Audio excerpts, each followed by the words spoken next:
Hello hello tout le monde, j'espère que vous allez bien. On se retrouve aujourd'hui pour un mini tuto sur la cire pour faire des cachets de cire. Donc vous avez vu sur mon dernier haul variation créative que j'avais acheté tout le kit pour pratiquer cette activité. Donc du coup je vous propose de vous montrer. Donc vous avez besoin d'un manche et d'un seau. Donc là j'ai pris avec un motif avec une libellule. Mais vous avez un grand nombre de choix. Donc là je trouvais que pour une première c'était pas mal, ça passe partout sur n'importe quelle créa, une petite libellule ça peut être sympa. J'ai pris des cachets de cire, non pas des cachets, j'ai pris des pastilles de cire couleur mint que je trouve très jolies. Et donc une petite cuillère pour pouvoir faire fondre. Donc ça vous n'êtes pas obligé de l'acheter, hein. Vous pouvez prendre une cuillère, une petite cuillère que vous avez dans votre cuisine. Un petit bâton en bois pour essayer un petit peu de touiller pour que ça aille un peu plus vite. Et donc c'est parti, je vous montre. Donc là j'ai mis 3 petites pastilles et vous allez voir que 3 c'est un petit peu trop.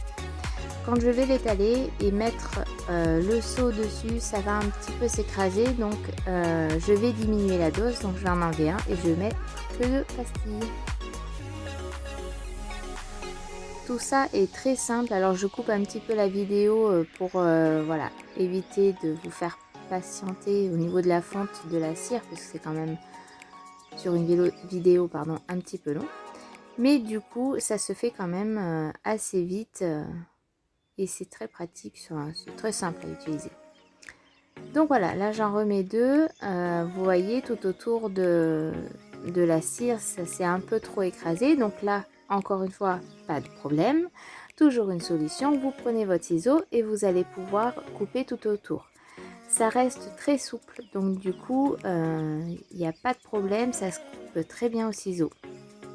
Et c'est ce que je ferai après, je crois, hors caméra, parce que du coup, ce moment-là, je ne l'ai pas filmé, parce que c'était pas très important, mais voilà, sachez que vous pouvez le faire. Donc tout ça, je le fais sur un bout de papier sulfurisé. Ça se décolle très bien. Donc voyez, je mets la deuxième et vous allez voir que ça déborde moins et ce sera beaucoup plus joli. Tadam! Donc là je vais en refaire un, mais le troisième sera raté puisque quand j'ai voulu verser, j'ai pas versé comme il faut. Et du coup, je sais pas si vous le verrez sur la vidéo, mais il va avoir un manque sur le cachet de cire. Donc c'est pas grave, poubelle, ou alors on peut le réutiliser.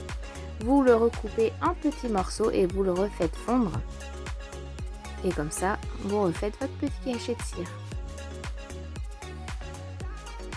Donc voilà, ça se défait avec une seule main, c'est faisable.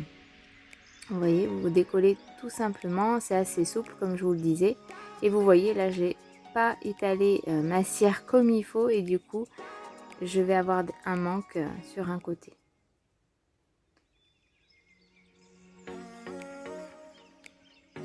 Donc voilà, j'ai fini ce petit test. Vous voyez, c'est très simple et très court. Pour juste vous montrer, vous avez peut-être vu certaines vidéos, mais bon, voilà, je tenais à vous le faire et vous montrer moi comment je fais. En même temps, il n'y a pas 36 façons de faire. Donc voilà ce que ça donne. Donc comme je vous disais, c'est pas la première fois, c'est la deuxième fois que je fais et je vais vous faire voir ce que j'ai fait précédemment. Donc voilà, j'espère que cette vidéo vous aura plu. Je vous dis à très bientôt et n'oubliez pas de liker, de vous abonner et de partager. À bientôt!